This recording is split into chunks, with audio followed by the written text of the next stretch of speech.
Salam en welkom. Asseblief mense, sê vir my asseblief ek wil weet wat is die huweliksreëls? Nou as jy klaar getroud is, miskien een dag of 2 dag, dan kan ons bietjie baie leer van hier.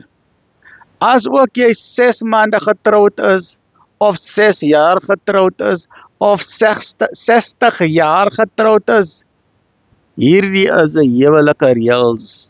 Luister mooi mense, ons praat met mekaar, né? Ons praat met mekaar. Ons luister na mekaar en ons moet luister dubbel van wat ons praat, né mense? Ons kyk mekaar in die oë, ons vergewe mekaar, ons troos mekaar, ons laat mekaar lag, ons vertrou mekaar, ons is loyaal aan mekaar en ons is lief vir mekaar. Yes, like, hoeveel het jy gekry om die percentage? Laat jy net voel.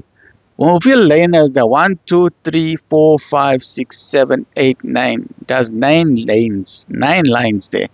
How many did you get right? Let's give you a percentage. Give yourself 10% for every line. Praat jy of luister jy? Baie mense kry 'n 0 van luister. Ons luister nie lekker nie. Ons kyk nie in die oë nie.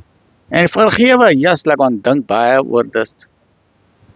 Yes, like mense, laat ek net weer, hoeveel percentage het jy gekry? 30% of 100% mense? Lekker bly, hierdie is die huweliksreëls, né? Totsiens, alhamdulillah.